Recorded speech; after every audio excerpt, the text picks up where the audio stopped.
Welcome, everyone. Can't see, the people on Zoom can't see, but there's like a big crowd here in the PeerSpot office. So first I want to say thank you to Russell Rothstein and PeerSpot for hosting us tonight. I am Julie Zuckerman, for those who don't know me, author of Book of Jeremiah. And welcome to the second January Literary Modiin event. Almost 4 months ago, our lives really forever changed, and now we're on day 114, praying and waiting for all of our hostages to come home, hostages who haven't left our minds for 1 minute. And I'll say a few more words about the war at the end of the session. But for now, I want to turn to something joyful, and that is the release of new Jewish books in the world. So a little bit about Literary Modiin. We started almost 4.5 years ago in Modiin. For those of you on Zoom who aren't familiar, it's a city halfway between Jerusalem and Tel Aviv. And we started it as in-person events, but with the pandemic, we switched to Zoom, and now we're occasionally have in-person events, really about one a year. So I don't know, maybe we'll have another one in 2024, who knows? But we haven't had an in-person event since January 2023. And this is our 45th event. So yeah, and definitely by far the biggest in-person event that we've had before COVID, after COVID, doesn't matter.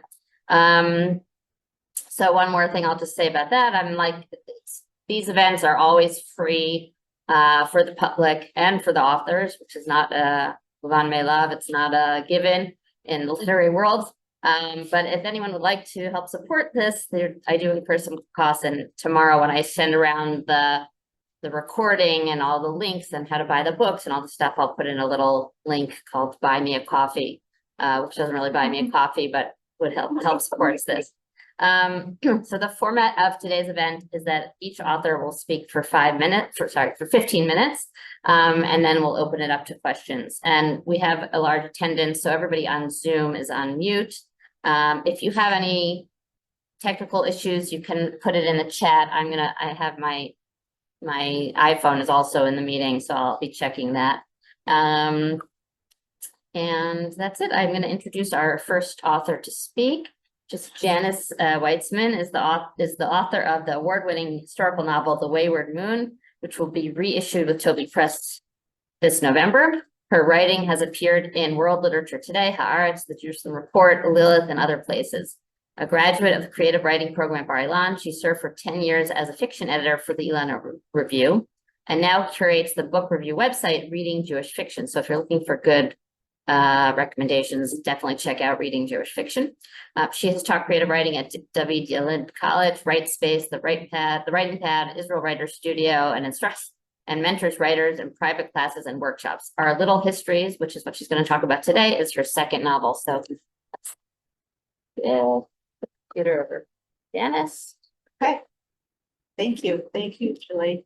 I want to start by thanking you, Julie Zuckerman, so much for creating and maintaining this amazing platform that enables readers and writers to get together, and also for people to find new Jewish works of writing, which I think it's very important that we've done this. I'm particularly happy to be participating tonight because I feel that in the wake of the October 7 attacks, so many people are thinking about all kinds of questions that we sort of took for granted before. I think issues about why Jews need to live in Israel, what it means to support Israel, what is going to be the future of Israel. These are all on our minds these days. And I think that the works of fiction that you're going to, and nonfiction, that you're going to hear about tonight all relate in very interesting ways to these questions. So I think this is very timely. As for myself, I have been thinking about questions of Jewish identity for many years. What does it mean to be born Jewish? What is Judaism, and how does it play out in our lives?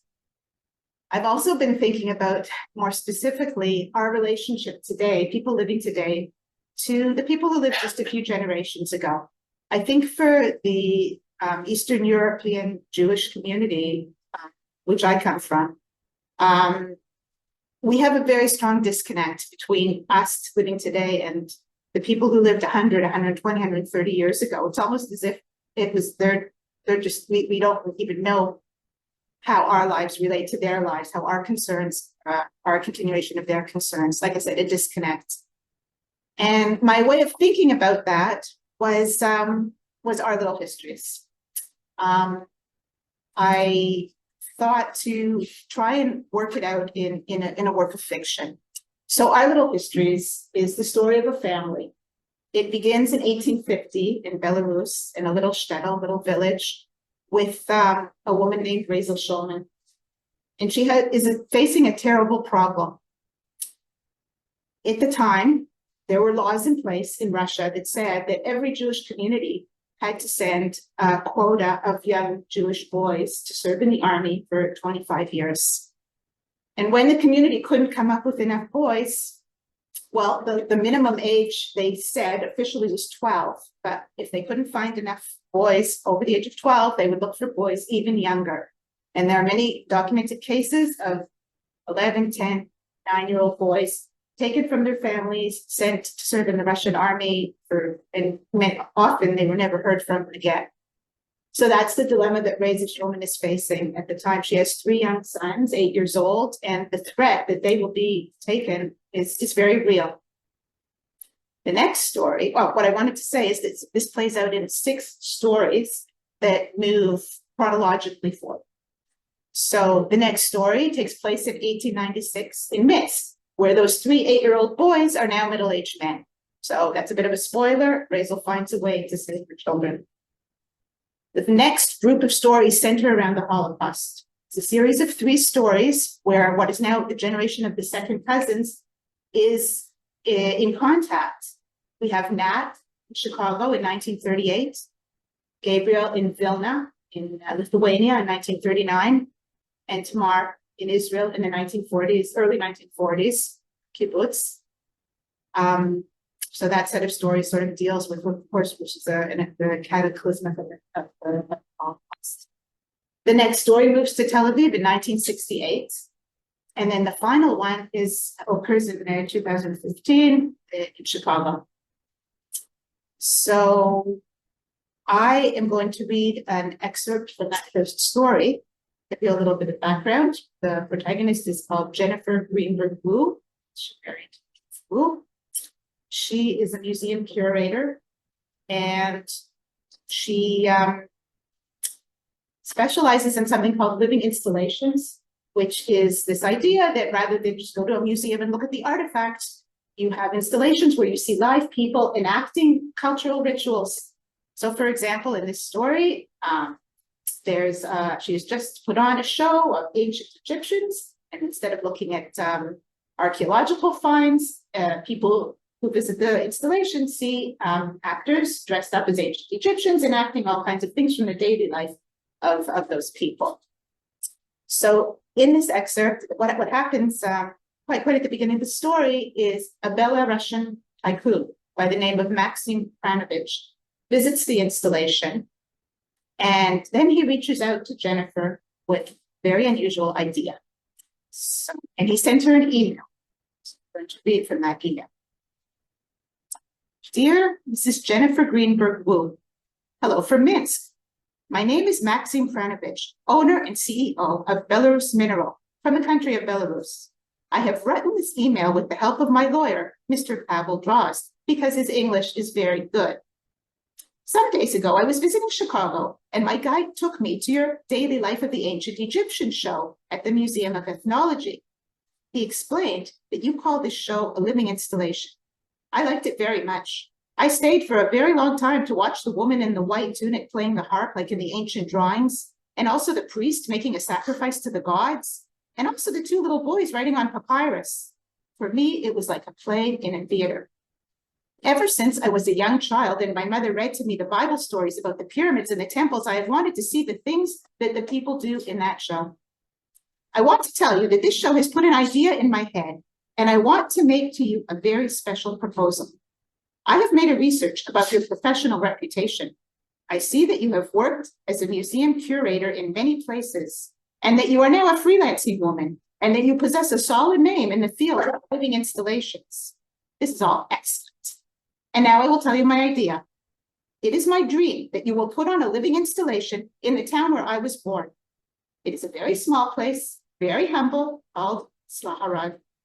But this show will not be about Belarusian people. It will be about Jewish people. The reason I want to do this is an amazing story. You see, Mrs. Jennifer, a few years ago, my grandmother shared with me a secret that one of her own grandfathers was Jewish. You would not believe my surprise when I heard this thing. He died when my grandmother was a child, and we know very little about him. However, because of his Jewish blood that is in me, I feel that I am also, in a small way, part of the Jews. It's a very strong thing that I feel about everything that has a connection to Jewish people. Do you know the television show Big Brother? I'm sure that you do.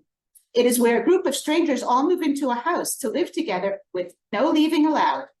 Here in Belarus, everyone loves the show. My idea is that I want to build one of your living installations, but where Jewish people will be the stars.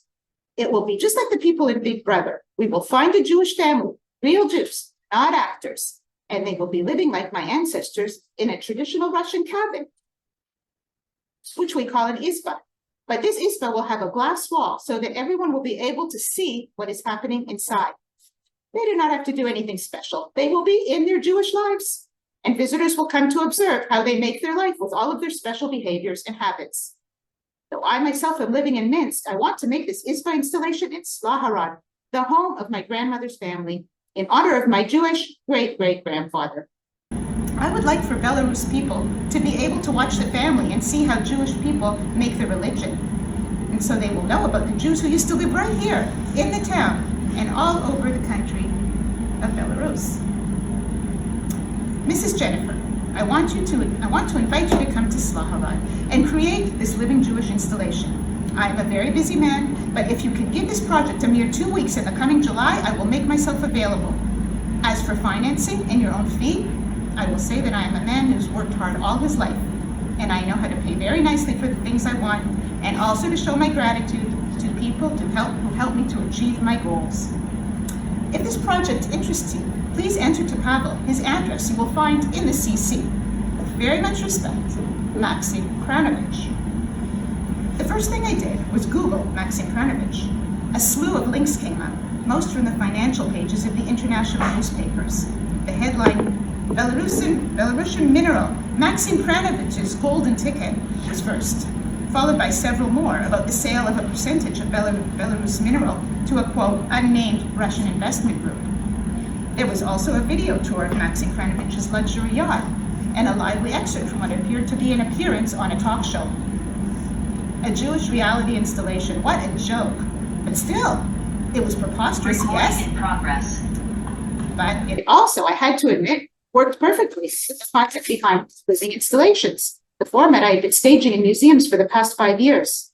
The concept is simple. Rather than tell, show. Offer people the chance to witness cultural customs and practices enacted before them in real time. I had curated and staged the goings-on at a temple, a Roman Senate, an Inca court, and even my most successful show, a Native American prayer ceremony, co-curated with representatives of the Illinois tribes. Given that living installation formats involve real people performing authentic acts of cultural affiliation and tradition, was a real family of religious Jews living out their day-to-day life a logical next move?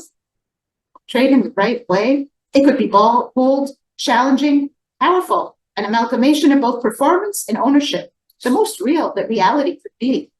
I feel the nebulous core of it starting to take shape, to invite people into a space where the distinction between illusion and reality is blurred, enacting the indisputable fact that what is unfolding before them is in fact true.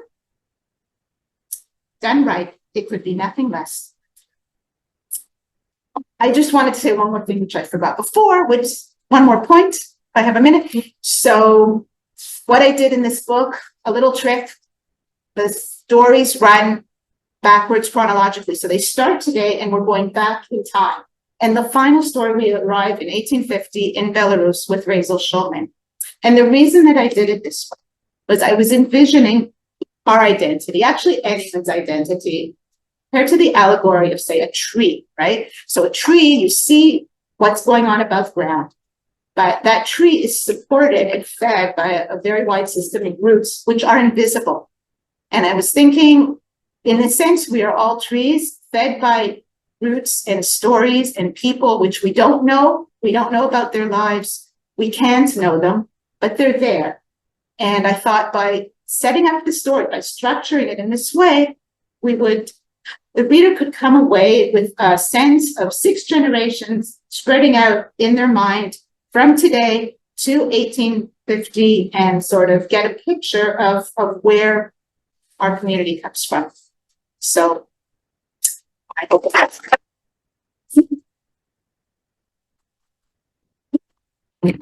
Thank you, Janice. And I'm sorry to the people on Zoom. I know everything went out for a minute or two, and it's because of my trying to be on my phone on the Zoom. So you missed maybe 2 minutes of Janice reading from her book, so you'll have to just buy the book and find out what happened. I will now introduce our next author. Okay. Ruth Marks Eglash is an award-winning veteran journalist based in Israel. She currently writes for an array of media outlets such as Jewish Insider and Fox News. She spent 8 years as the Jerusalem correspondent for the Washington Post and 13 years as senior editor and beat reporter at the Jerusalem Post. In 2010, Ruth won the United Nations Alliance of Civilization Journalism Award. She now lives outside Jerusalem with her husband, 3 young adult children, and a Shih Tzu named Kylie. And Parallel Lives is her first novel, right? Okay, let me shift the computer over to Ruth, and it just means that I'm gonna not see your chats until yes. So sorry. So, hi everyone on Zoom. Hi everyone who's here, and I also wanted to say thank you to Judy for arranging this. My book came out. My book Parallel Lines came out in June, and I was very excited. I had big plans to do a speaking tour and to do events, book events, and then October 7th happened, and being a journalist, I just got taken away, swept up into the news and what was happening, and that kind of changed all my plans. So I'm glad that you kept on at us and you made us do this, because this was planned for November 5th. November 5th, which would not have been possible, but now have a little breathing space. So as Julie said, I have, I think, more than 20 years experience working as a journalist. And as you can probably hear, I originally I was born in the United Kingdom, and I made Aliyah nearly 27 years ago. So as a journalist, especially working for the Washington Post, I had this very unique access.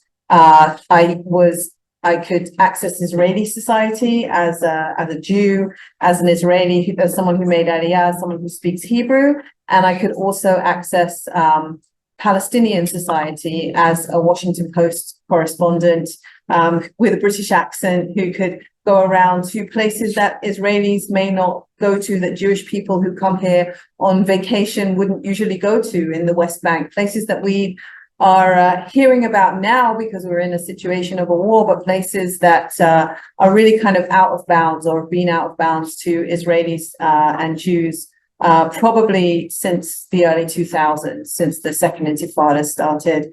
But I had the privilege of going to these places, to Ramallah, to Nablus, to Jenin, and I had access to the people in those places. And I spent those 8 years at the Washington Post really seeing the conflict up close in a way that I hadn't done before. And, I'm sure that a lot of people here have comments and things to say about the media. It's become a very controversial platform ever since Donald Trump coined the phrase fake news. But people are frustrated, and I was also frustrated as a journalist. I felt like, writing about this conflict is so complex and involves so many people and so many views, and it's such a intractable conflict where you're dealing with two people that just that are just talking over one another, their experiences and the way that they view the situations are two completely different paradigms. So I began to feel very frustrated while I was at the Washington Post. And I really wanted to write more about the experiences and explain things more. But, you know, in a news article, you have 800 words and you're trying to fit it into a story that has very tight boundaries. And you also have to be very, very accurate as you can be, even though I'm sure people here will say, well, the media is not accurate, but you have to be, I always feel you have to be as accurate as possible. And after covering the Gaza war in 2014 and then the follow-up in Jerusalem, I think there were like a bunch of stabbing and shooting and vehicle attacks that were happening like every day during that time, you know, during the year that followed. I began to feel like I really wanted to write about this in a fictional way. And at the same time, I'll add, and you mentioned I have 3 adult children. At the same time, I had 2 teenagers and 1 a little bit younger. And so while I was trying to explain what was happening here to this international audience for the Washington Post, I was also trying to explain to my own children who are beginning to become aware, and especially my daughter Geffen, who isn't here tonight. She was supposed to drive me because she just passed her driving test, but she decided not to. She was studying in the Nisui school, which is a school right in the center of Jerusalem. And she started there in September 2014. And in 2015 and 16, when the stabbing and shooting and vehicle attacks were happening, she was right in the middle of it. So she was coming home from middle school and asking me, you know, what's going on? Who are these people? Why do they hate us? Why don't they want us here? And I began thinking about how the conflict impacted young people. And I was also seeing more and more young people involved, especially on the Palestinian side, teenagers not much older than Geffen, who were going and carrying out stabbing attacks in Jerusalem. And I was going to their houses and afterwards and interviewing their families. And I thought I just had this, you know, drive in me to write about how this conflict was impacting young people, and really to write it from the perspective of young people and how they understand what's happening. And I felt that also that, like I said at the beginning, you know, journalism, people have their views of the media. You know, I wrote for the Washington Post. Now I write for Fox News. I know people have views about either one of them and say, you know, they're one-sided, this one's one-sided. So I felt like, you know, when you write in a fictional way, it can be more powerful, maybe more interesting. I also think that in the media, people lose thread of what's happening and why it's happening. So I really wanted to kind of explore that in a fictional way. And lots of people told me not to. They said, who wants to read about the conflict? You know, when you're reading fiction, you want to escape. You don't want to read about like this horrible topic of this conflict where people have been fighting each other for decades. But I couldn't like get away from it. It just kept coming back to me. And the 3 characters in my book it's written from 3 perspectives of a young Jewish secular Israeli who's obviously was based on my daughter Geffen and her friends in the Nisui school, Palestinian Jerusalemite, or from East Jerusalem, and ultra-Orthodox teenage girl. And I don't know, I know this is Modiin literary event, but in Jerusalem, there's this area by French Hill. I don't know if people here know it or people who are watching on Zoom. And you have these 3 communities that live very, very close within 1 square mile or 1 square kilometer of each other. And there's no interaction between them. So I had these 3 girls in my head. I had these 3 characters in my head. And I wanted to write about how they view one another, how they view the conflict, how they view Jerusalem, how they view this life where they're living in the same city, so close to one another. but so far apart, like, and completely, I mean, they could be in different countries, the different culture, different language, different religion, different way of different culture, different way of dressing. And I really wanted to explore that. And I wanted to look at how young people, or how people in general, can go against the grain, because obviously there's so much pressure to be a certain way. If you're in the Haredi community, there's pressure to stay in that community and to do what everyone else is doing. If you're a young woman of 15, 16, you know you're going to finish your tfutzim, which are like the matriculation exams, and you're going to get married and study maybe a job that you can support your family while your husband goes to yeshiva. How can you go against the grain if you're brought up in a certain way? Can you be Palestinian in Jerusalem and view the Israelis in a certain way, but feel that it's not, that it's wrong, and understand that that you're all here to stay? Can you be Israeli and deal with all the pressures of the different ideological groups, and how does that work? So I really wanted to explore that, and I also really came at this book from a journalistic perspective, and I kept having to tell myself this is fiction. Your characters can do whatever you want them to. So I struggled through it. It took me about 5 or 6 years to finish it up. I didn't think anyone would want to publish it because it's so controversial, and obviously even today, I think, the issue of Israel is not an easy topic to write about. It's not an easy topic to get out there, to be published. People around the world are not, it's not trendy to write about Israel.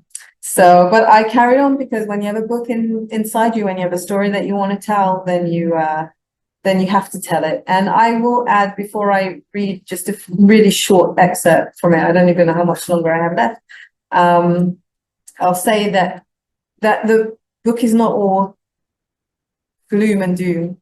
There is a hopeful message in, and I even believe that message can stay hopeful today, even though we're in this war situation. And I just want to read a few paragraphs, if that's okay. It's a very short excerpt, and hopefully will just give you a taste of what I was thinking.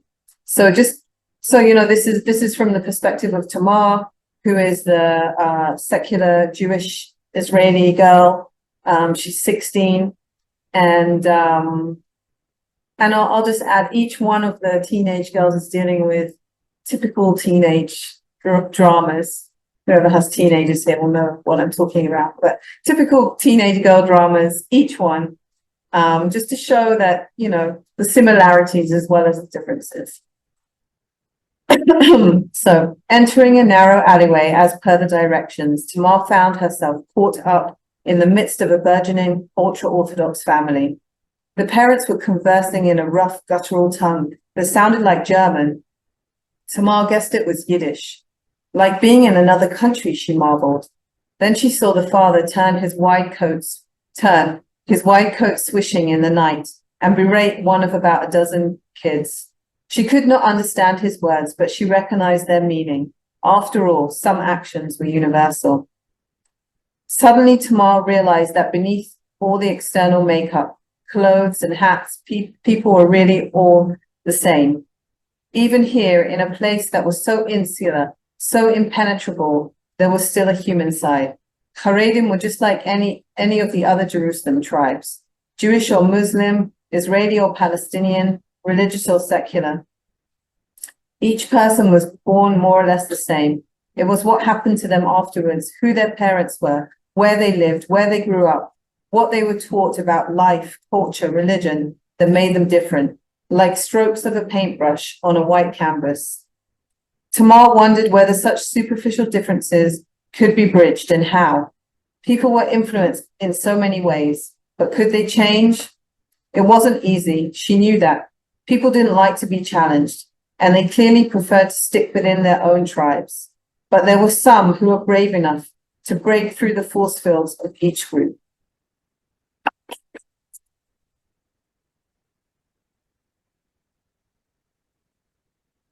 Thank you so much, Ruth. That was great. Now I will introduce our, you know what, let me just check the chat, make sure everything's okay. We'll take all questions at the end. Okay. Okay. Take all questions. So, I'm now pleased to introduce our third author. And before I introduce her, I just want to say, well, I'll introduce her, then I'll say that. Okay. Born in the San Francisco Bay Area, Jennifer Lang lives in Tel Aviv, where she runs Israel Writers Studio. Her prize-winning essays appear in Baltimore Review, Under the Sun, Midway Journal, and elsewhere. She holds an MFA from Vermont College of Fine Arts and is an assistant editor at Brevity Journal, plus a longtime yoga practitioner and instructor. Places We Left Behind, a memoir in miniature, is her first memoir, and her second memoir, Landed, a yogi's memoir in pieces and poses, will be published later this year. So what I want to say about Jennifer is that this whole literary Modiin thing is here because I got the idea from Jennifer, who hosted me at her house in Renat, back when she lived in Renana, right before my own book came out. And I thought, this is so great. Why can't we do this in Modiin? And why can't we bring, you know, like I would travel to Renana or Netanya or Jerusalem or Tel Aviv to hear an author I wanted to hear speak, but let's bring the authors to people in Modiin. And so that's how I got the idea. So thank you, Jennifer, for that. Now I will turn it over to you. Tell us about Places We Left Behind. Thank you. Thank you, Julie, for doing this, and Pure Spot, whoever you are. And all of you for coming, And Janice, it's amazing to do an event with you after all this time. And Ruth, it's so lovely to meet you. And I want to just piggyback off everything they said, which is two aspects. It's, well, you didn't really say this, but it's not so easy to be Jewish right now. I'm feeling it. And it takes years to put a book into the world. And when it's in you, you got to do it. So I started this. This is a memoir. So unlike fiction, their books, fiction, this is true, my emotional truths, as recreated as best as I could, based on many things. Look back at photo albums, at old letters. My mom, my aunt, and a really close friend who's actually in the book sent me letters that I had written them back in the late 80s and 90s. So I was reconnecting with my younger self as I was trying to write. And fact checking, making sure that everything I was referring to was not just what I was remembering, but true, because that's what memoir really is. This is the story of meeting the husband who should be here, but who isn't. He's somewhere maybe lost in Modiin, drinking with my friend Amy's husband first, and, you know, trying to find his way here. And thank you to my sister-in-law, Ruthie.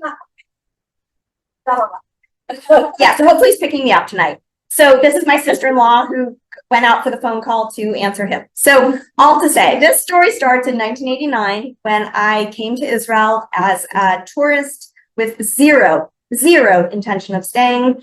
And 5 weeks after I got here, I was introduced by a mutual French friend to my French husband, Philippe. I had a long love affair with the language of French. My mom put me in a class in California when I was 6, and I stayed for most of my entire education. And when we first met, we were speaking 100% in French. I had come from living in Paris.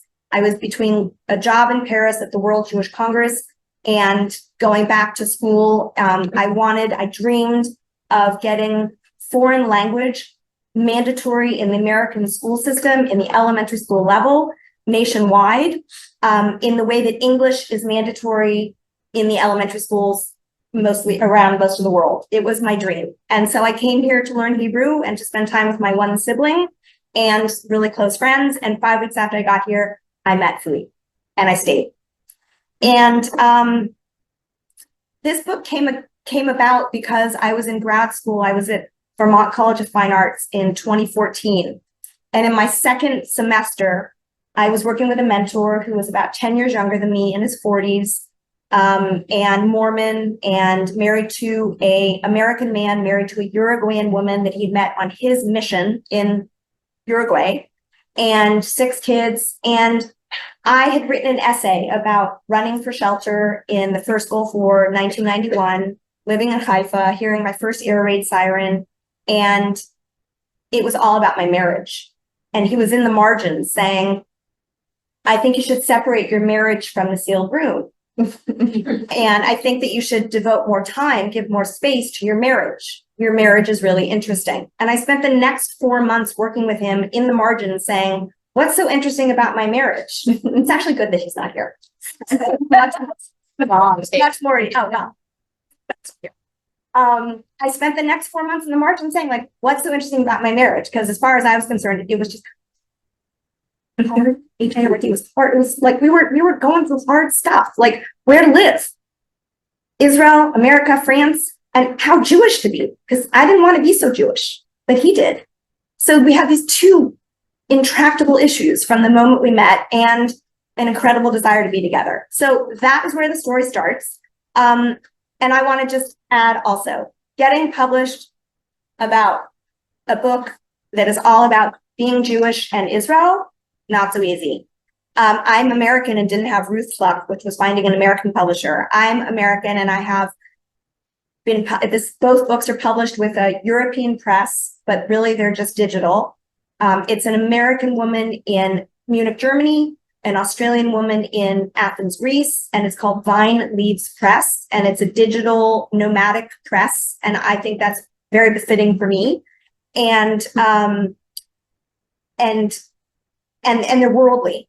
They are open to these stories because of who they are and where they live, and that was a perfect home for me. I'm just going to read a few little chapters. My book is written in small chapters, and it's written in what I call unconventional experimental prose. It's not something I'm going to say that I think is known. It's not a known entity. It's something that evolved in the writing process towards the end. When I was sending the manuscript out, initially it was written in traditional prose, and I was reading what's called the guideline submissions for the publishers, and I was coming across this word, we are open to experimental work. And I was like, wow, that's an interesting word. I wonder what that means. And I just kind of went from there. And I remembered, I would say that it started here. Years ago, an early reader of a different iteration of this had written to me, I wish I'd written a pro-con list. Should I move in with him or not? The guy who's not here. And a friend, a reader friend had written, I wish that I could see that pro-con list. So I started with that and I recreated the pro-con list. Okay, it's 30 something years old, but it feels fresh right here. And then, so I'll just try and show you. It's not so easy to show, but my first chapter is called For My First 18 Years. I sleep in the same room opposite my parents, in the same house, 116 Monticello Avenue, in the same city, Piedmont, in the same state, California, in the same country, USA. But soon, after leaving for college in Evanston, Illinois, I pine for elsewhere and end up peripatetic. And then I have this, I think it's like a flow chart. What would you call that, Julie? I call it Chutes and Ladders. Oh, it's flow chart. Flow Yeah. chart, shoots and ladders. I don't know. And I have 9 little boxes with dates that tells you where I moved to and why and for whom. Me or him, the guy who's not here. So it starts there so that you see that this book is going to move around in space and in time. And the reason I did that, I added that, it was like the last thing I added, was because so many people along our 30-year journey of moving couldn't keep our story straight. They just, like, the only place our story makes sense is here. Oh, he's arrived. I'm ready to read. The man of the Okay, so now I can start. I wanted to say one more thing, sorry. I was in the US on a book tour on October 7th, and I was at the end of my 8, I had 9 events in the San Francisco Bay Area, and after the 8th event, I woke up on October 7th. My 9th event was at a huge temple, Temple Manuel in San Francisco. Obviously, it was canceled, and instead we went to an ad hoc solidarity gathering in Sheriff Israel in San Francisco, if any of you know it. And, you know, we just all fell apart. But then I was going to New York, And I had, I think, 15 events lined up. And I was hell bent on going through with it because I worked so hard on this and for so many years. And I emailed.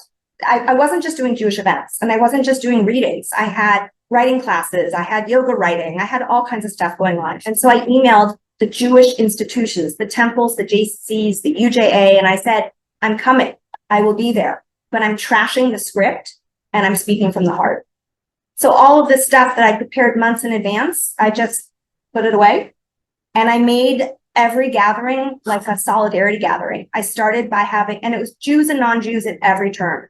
And I started by having everyone introduce themselves and go around and say where they were born, where they're from, how long they've been in wherever we were, and if they had a connection to Israel and what their connection was. Family, friend, have they been, anything. And it, like, I needed it. And a lot of tears, and very meaningful. So I just kind of went with it. So this is kind of my first event since all of that, and thank you for that. Conjunctions. After making love on his mismatched sheets, Philippe and I tally how many times we've each been to Israel. I count my trips. 1971, 1975, 1981, 1983, 1984, 1985, 1988, and now in 1989, needing both hands. He counts his on one hand. 3. You win, he says, as if we're competing. I scan his room. No posters, no mirror, no nightstand. So boyish and beautiful, especially his bed. Tell me everything, he says, adorning me with butterfly light kisses. My tendency to share too much too soon makes me hesitate. He already knows that I'm here despite the first intifada or Palestinian uprising, between a job in France and graduate school in New York, to immerse in Hebrew as well as to spend time with my only sibling and extended family, and that I miss my open-minded California-born parents in the San Francisco Bay Area. But he has no idea that I made a Jackson Pollock mess of my love life the past 2 years and promised my mother that I wouldn't fall in love and stay. No, wait, I want to know why you're here, I say, running my fingers through his silky chestnut hair. What made you immigrate? Israeli chutzpah, Haifa, the Mediterranean, beach, body surfing, falafel, spicy food. Plus, my brother plans to make Aliyah, too. We each have one sibling. Mine immigrated to Jerusalem, my temporary home base, immediately after college a few years earlier. And since Aliyah comes from the verb la'alot, which means to go up, I went up in my Jewish observance, he says. Tu comprends? Do I understand that he changed his lifestyle for a country? Absolutely not. All weekend, I study this man, admiring how his pointy nose dominates an angular face, his olive skin glistens with oily patches, and his feet have white lines underneath his sandal straps. All weekend, he reaches for me, amorous and solicitous of my attention. Ever since we met at a Shabbat retreat for Francophones 144 hours earlier, I haven't stopped thinking about him, convinced my secular mother will tell me it was beshert, Yiddish for destiny, after enrolling me in a pilot French program when I was 6. Philippe fits every box on my imaginary list. French, check. Jewish, check. Smart, check. Single, check. Sexy with a guarded smile, check. A far cry from the men of late. One Catholic Parisian whom Sib refused to discuss, acknowledge. One Russian married man whom my parents refused to discuss. One once upon a time college friend who refused to commit. Burrowed in Philippe's biceps, I try to block out the conjunctions. If he wasn't Sabbath observant, and he wasn't enwrapped with his new homeland, but he is. Stop there.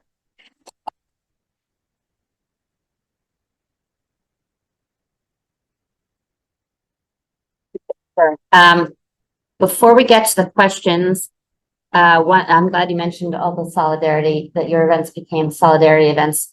Some of you know that Literary Modiin held 3 Israel solidarity events in October, November, and December. where we had heard readings from different authors in Israel and some abroad, some who are here with us tonight in person and on Zoom. And at those events, we also said a few prayers because it's my event and I can do what I want. So we're going to do that right now. We're just going to say, before we get to your questions, and while you're thinking of your questions, I'm just going to share my screen for those of you who are on Zoom. And you can kind of read along with me. Share screen here. And we're gonna I'm gonna recite a Mishuberach Shvuim, and I gotta move this thing out of the way so I can see. Whoops, that's the wrong one. Second.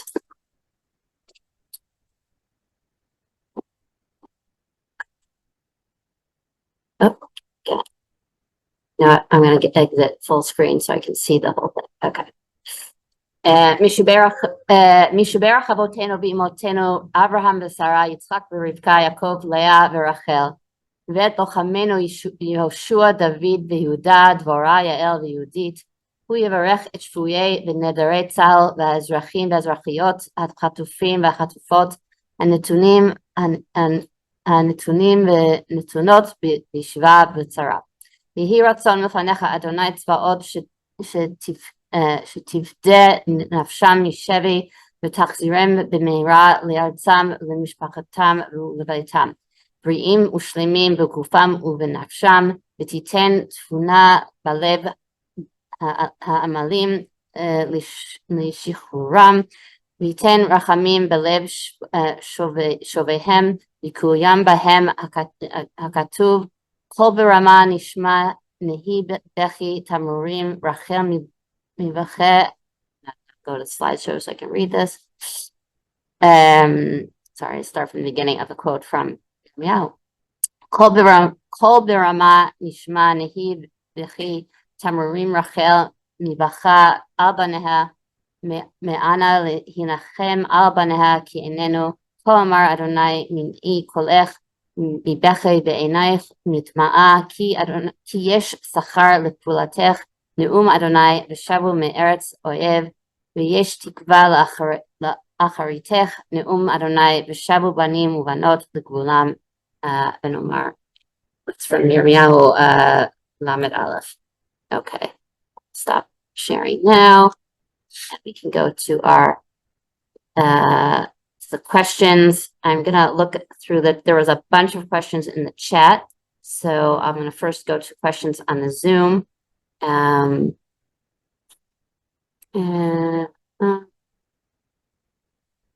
lot of people urging you to read Janice's book and Ruth's book and Jennifer's book. One question: does Ruth speak Arabic? Right. No, a little tiny bit. No, most of the interviews that I did with the young Palestinian women or young East Jerusalem women were in English. But I did do quite a few.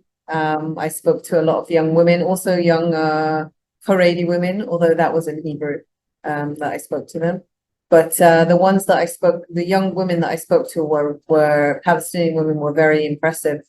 They spoke very good English. So mostly in English. Do we have any questions from the audience, the in-person audience? Ruthie, speak up, speak up. Speak up so the people on Zoom can hear you.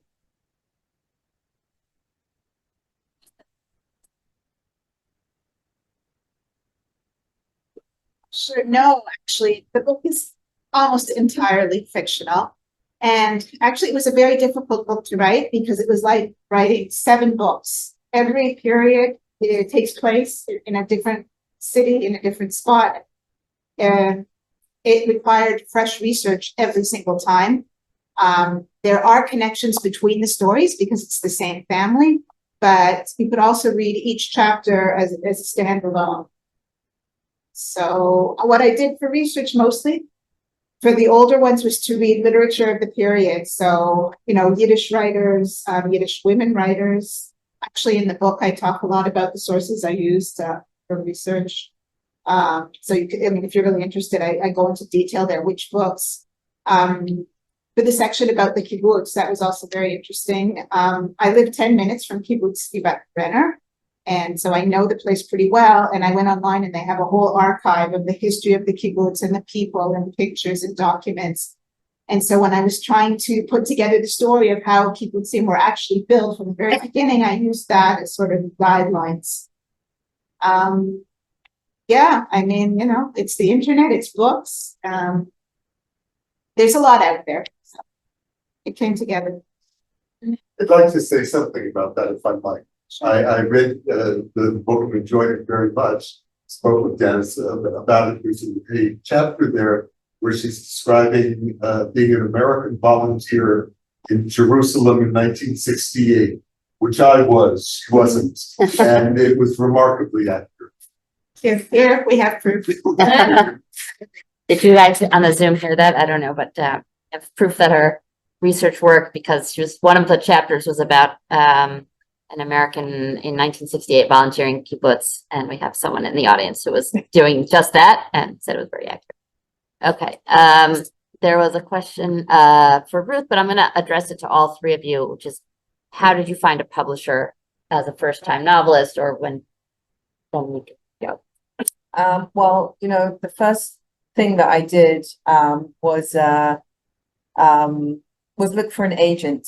I think there's like a gold standard. There's like a scale for authors. But the first thing you need to have is an agent. If you have an agent, then they might be able to score you one of the big publishing houses. And there's, I think, 5 big publishing houses. I think the others will be able to tell you. But there's something like 5 big publishing houses in America anyway. There's also a few in Britain, but maybe some of them are connected.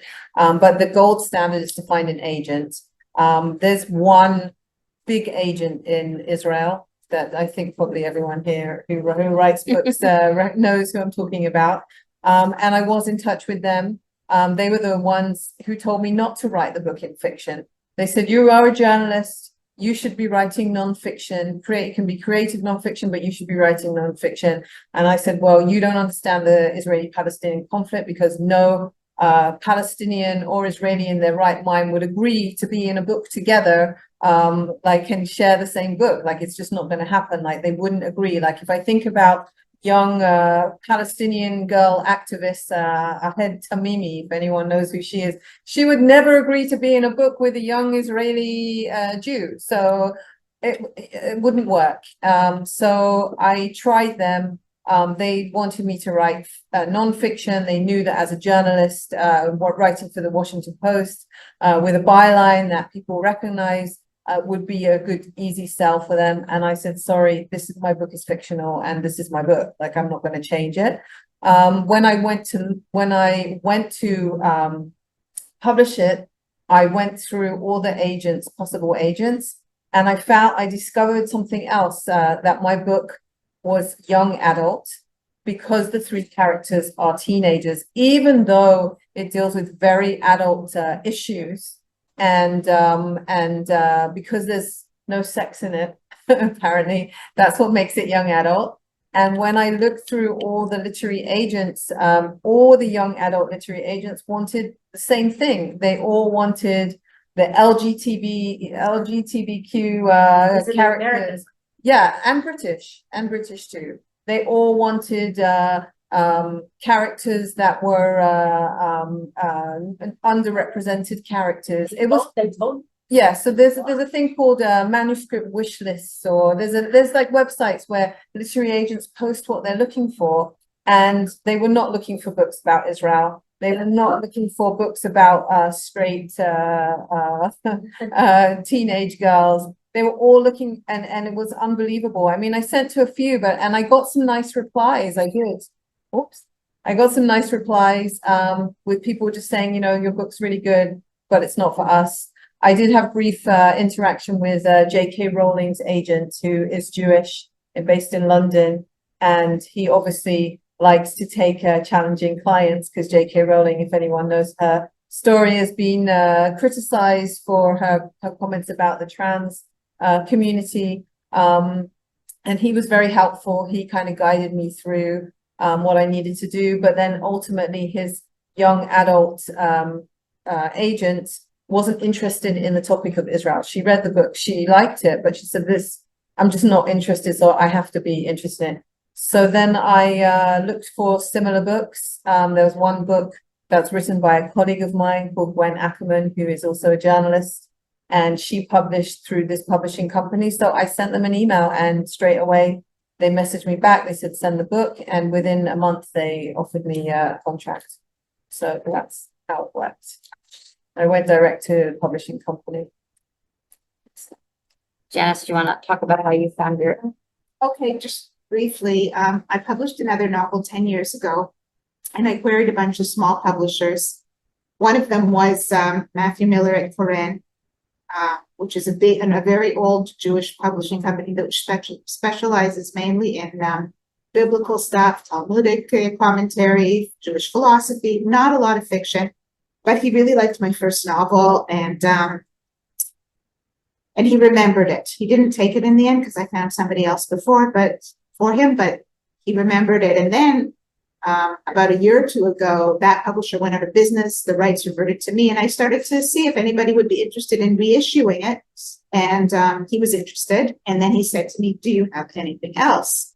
And I did. So that worked out well. But, you know, these things I think take years to build. They're relationships that you just don't know how things are going to unfold. And you just have to persevere, and something works in the end. Yeah, perseverance, writer's middle name, really. So this is actually, so I have a second book coming out in October, and so this book starts in 89 and it ends in 2011, our return to Israel for a third time, and Landed starts in 2011 and takes place over a 7-year period. And I was shopping around Landed, that manuscript. I kind of had enough interactions with agents to know that I was not dealing with agent material, too Jewish, too Israel focused. And I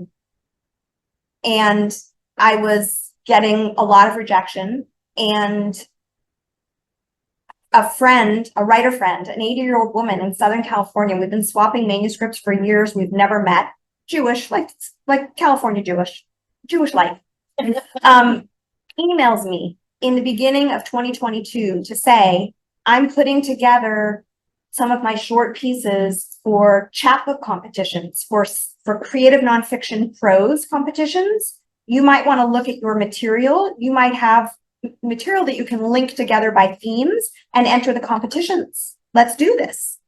And I went back, it's a whole long story, but basically I went back into the beginning of the story before Landed, that preceded the book that's coming out in October.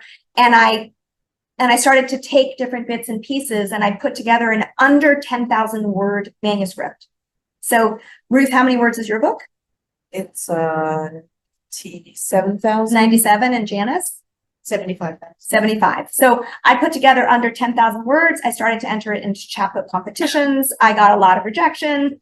Then I started to get a little experimental. And then I sent it to this thing, Vine Leaves Press, which was not a chapbook publisher, but I knew that they published very small collections that they called Collection of Vignettes. I read them. So again, when you know who you're dealing with, sometimes it helps. It helps to point you in the right direction.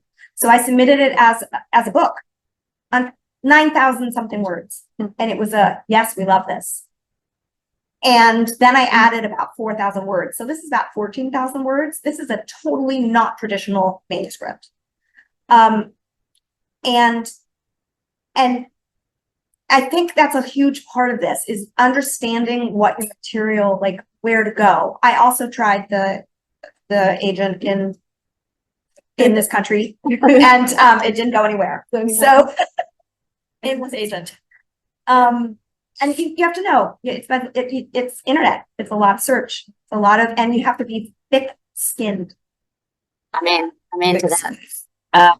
Okay, I'm gonna look through the chat to see if there's more questions from the Zoom people, but in the meantime, anyone else here have another question? To speak up. I see you're open. First, My husband's and great. Did you have hesitations like this to expose your personal life? If you think, yes, I've got an interesting story, but maybe about your children or things that you wouldn't want them to read about themselves, but you decided to do it. And Yeah. how did you? Yeah. Hesitate, or were you happy to share all? No, so this Wait, is wait, the people on Zoom would like me to repeat the question. I'll summarize, which is, what's it like to be a memoirist? yeah, you know, how difficult was it a decision for you to share everything you like to share a lot, like, am I getting it right? Yeah, what not to share. What not to share, what you should share, that's just the question. So this is every memoirist's dilemma, and I am a memoirist. You could talk for hours about this, so I'll just start here. Rosh Hashanah 20, I don't know what year it was. I had finished graduate school, I had a manuscript, 2016, let's say. I had finished a manuscript, I had hired a developmental editor because I was lost in my words. It was like 90-something thousand words. It was starting from when we met up until 2011. It was way too long and unwieldy.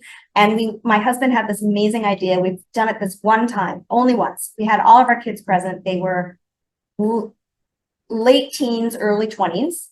And he suggested we go around the table and say our biggest accomplishment of the year. And so I was last. And I said that I finished this book. And the youngest, who was, I don't know, 17-ish, said, okay, so if you've done this thing, like you've written this story of you and Abba, like your marriage, it means we're in it too. So, because the whole thing was I needed to give him the manuscript to read before I could move on. And she's like, don't you need our permission also? And I was like, oh my God, like that actually had not occurred to me.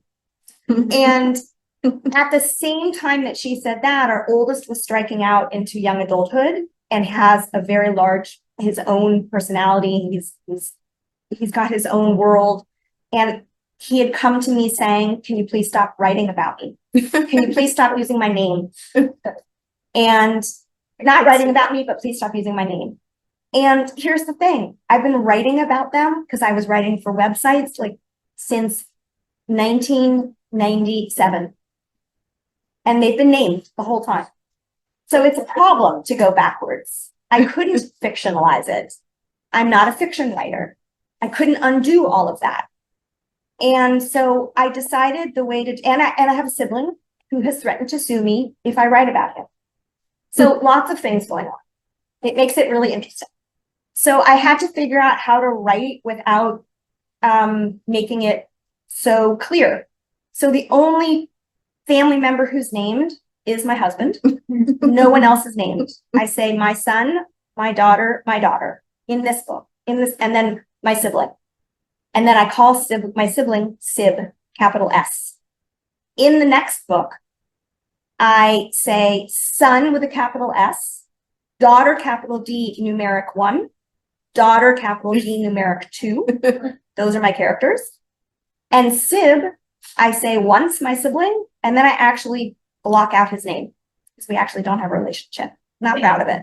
We don't talk. And so that block text mirrors our relationship. Just we've blocked each other out. We've blacked each other out.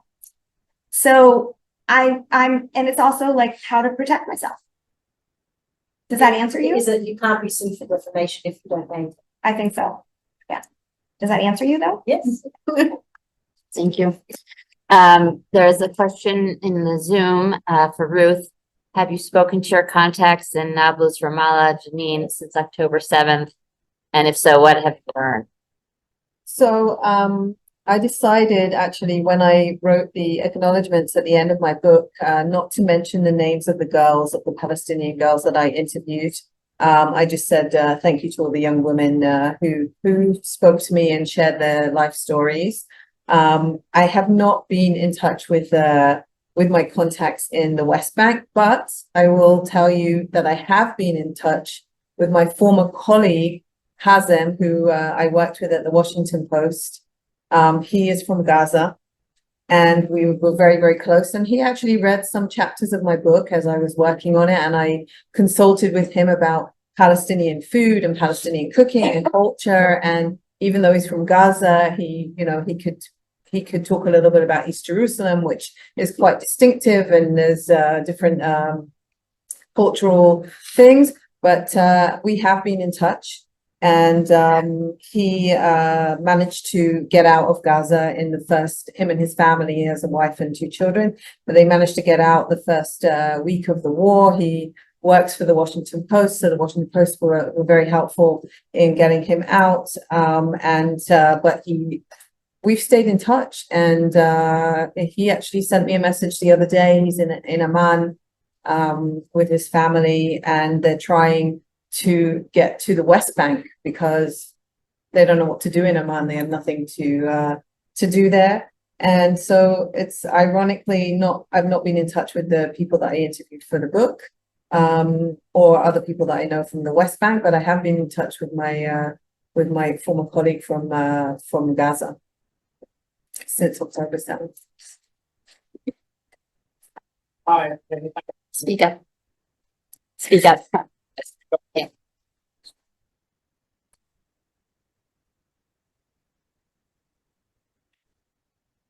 Sorry.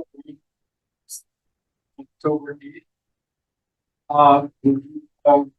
Would you have, how would you have maybe thought about what writing? I'm gonna repeat that for people on Zoom. It's a question for all the authors. If you had started writing your book on October 8th, how would you have written differently or thought about your writing differently? Okay. In both my books, it's all about my wrestling with living in Israel. And the craziest thing has happened. I got back here after, I'm going to start to cry.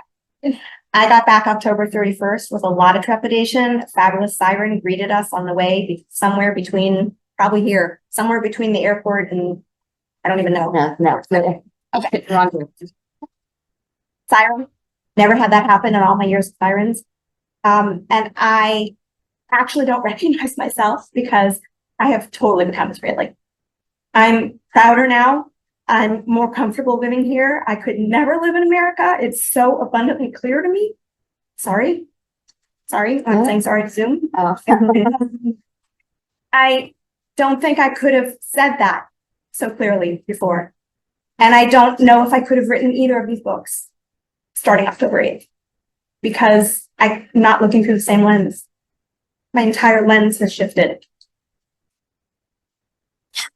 I think all of our lenses shifted or cracked open or whatever. So I know where you're coming from exactly, and especially because my book deals with the conflict, and like I said, it does have a hopeful ending, even though the 3 girls are completely different and come from different communities. Their lives do collide at some point, and there is a connection between them towards the end of the book. I'm not going to give too many spoilers away, but I've been thinking about that question, that very question, and I kind of knew that someone would ask that question. And I would say on October 8th, I didn't feel very hopeful.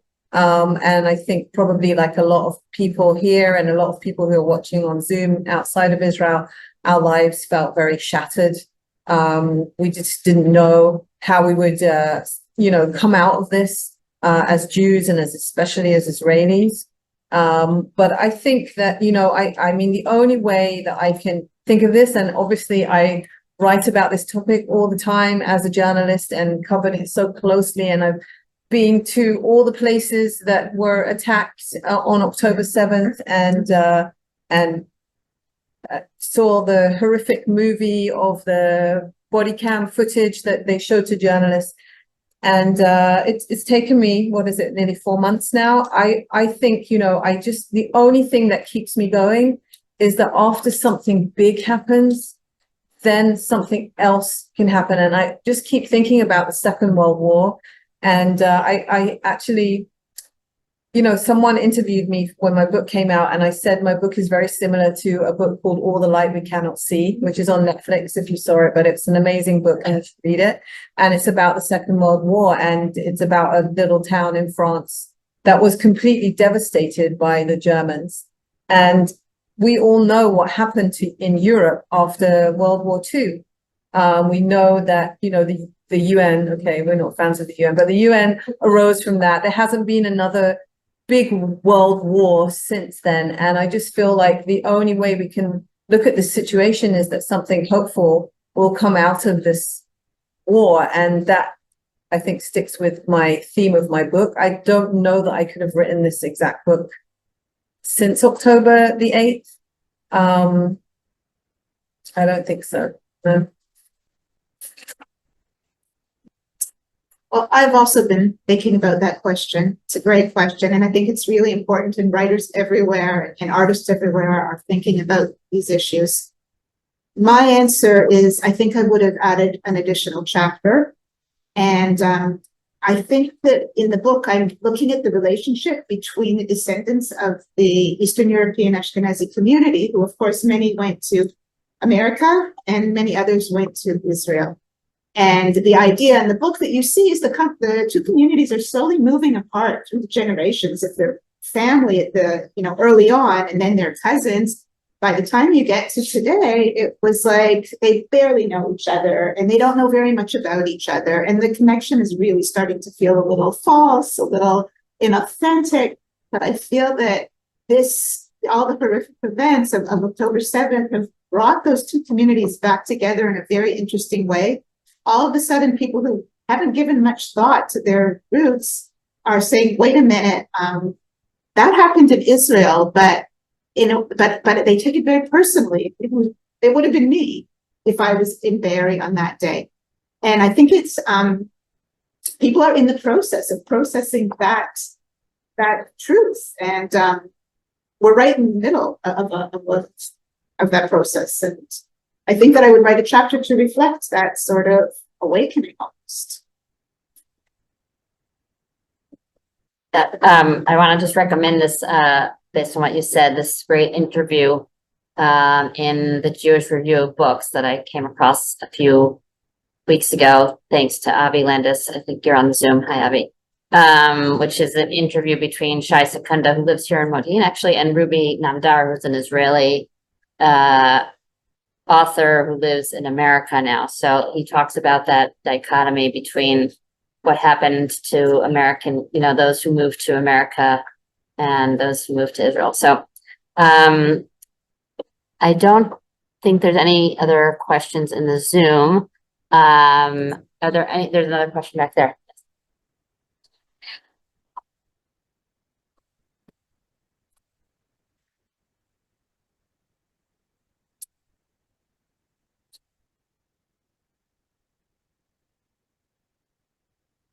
Christ, to some extent, if you are Jewish and you are Israeli, one of your identities. So when you go to a Palestinian place, how are they able to accept you as a Washington Post journalist when you're also Jewish and Israeli? How do they accept me, or how do I stay there?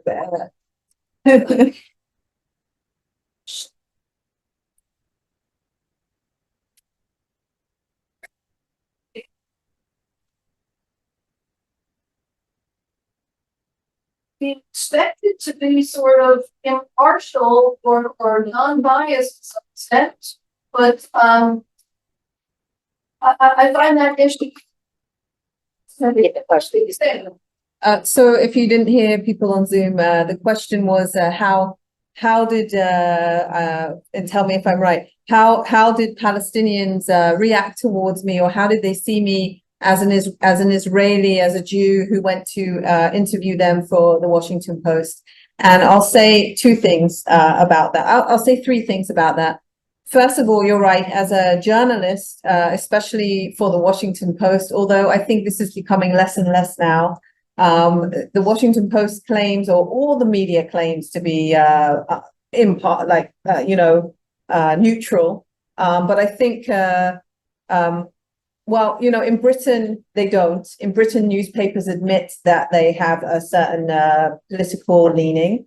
So it's kind of an American thing. But I think since Donald Trump became president, the media has admitted, or it's become very clear where different media outlets stand on the political spectrum.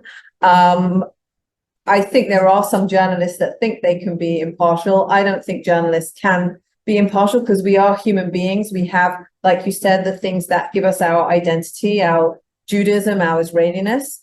And I think that for Palestinians, when they met me, either maybe there were some who didn't know I didn't walk in and say, hi, I'm Jewish and Israeli. I walked in and said, hi, I represent the Washington Post. I think on the other, there were some, and especially the ones who were political leaders, like if I met with Mahmoud Abbas, President Abbas, or I met with any of his staff or any of the Palestinian leaders, they knew that I was Israeli and Jewish, and for them it was important to get out their message. So actually they didn't care. And sometimes I went to do my stories. Someone asked if I speak Arabic. I speak a little bit. I understand a tiny bit, but if I went with the Washington Post, I had a Palestinian fixer, someone who would translate for me. He came with me on every job. So he would translate. And I think in those cases, they didn't know that I was Israeli or Jewish. But there were other times I actually went with Israeli journalists that the people here are sitting in Modiin. If you watch Israeli television, Channel 12 or Channel 11, Kan 11, I would go with some of those people. They would take me, and the Israeli journalists did have unbelievable access to Palestinians, and the Palestinians watch Israeli television. They know Oad Chemo, who is the Palestinian correspondent on Channel 12. They know Gal Berger, who was the Palestinian correspondent on Channel 11. And I would go with them. And some of the interviews I would conduct in Hebrew. If I was interviewing Palestinian officials or Palestinian prisoners who had been in Israeli jails, they spoke Hebrew, fluent Hebrew, better than my Hebrew, actually. So we would have the interview in Hebrew. And there was a time when I was at the Washington Post, even when I was in touch with Hamas spokespeople. They would send me information. Now I work for Fox News. They don't like Fox. So Fox doesn't like them. So they don't send me their updates.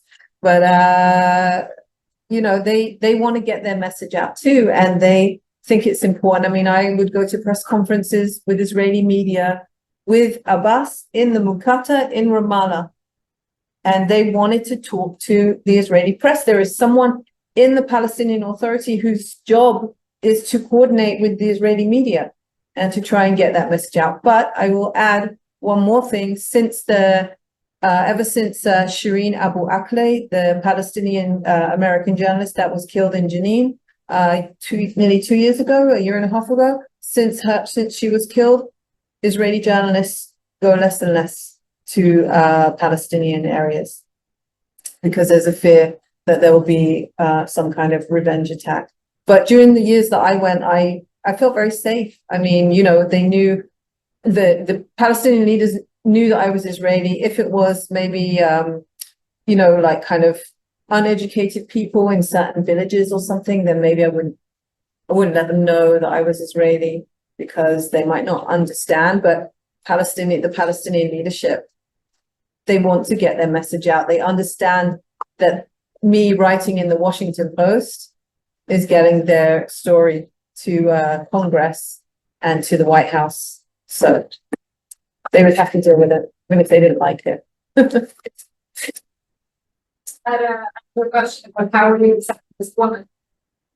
As a woman, it was, I think it was easier for me actually, because I remember one time I was at the house of a Palestinian boy who had carried out, a Palestinian terrorist who carried out a stabbing attack in the old city, and he was shot and killed.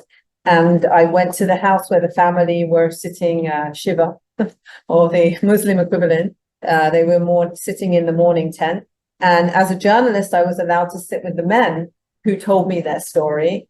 And then afterwards, I went into the kitchen and I spoke to the women, which the male journalists wouldn't have been able to do. So actually, as a woman journalist in the Muslim world, you can be accepted, and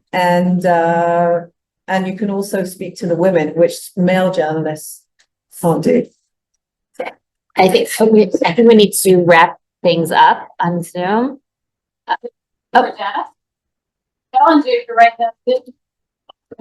Yes, challenge, Janice, the challenge to write the additional chapter. I actually, Janice said that, I'm working right now on my second book, getting the manuscript clean and sending it to what's called a developmental editor in-house at the publisher. And I felt like I could, first of all, I had a lot of trouble reading it myself. It just, something about it feels dated. And I felt that I needed to address it. And I wrote a postscript, 1 page. But I had, it was like the elephant in the room. And I ended with a question, actually. I'm not going to give it away, but it needed to be done. So I forgot about that. So I want to thank everybody who's on Zoom. And before you go, I 2 things. One is that the next Literary Modiin in February will be on February 18th. I'm finalizing the details, so I will be sending those to you shortly. The second is that I'm very excited to announce that I've been working on having a writer's mission come to Israel in mid-March. And I'm going to be sending out information about that as well. Like a 5-day, 4-night thing where it'll be kind of part witnessing and volunteering, and part writing sessions and meeting with Israeli writers and having some generative writing sessions, evening panels and readings, and then the day will be kind of spent either meeting with members of Southern communities or hostage families, or volunteering. And so stay tuned on that, and I hope that we will, some of those of you who are not in Israel, we'll see you here very soon.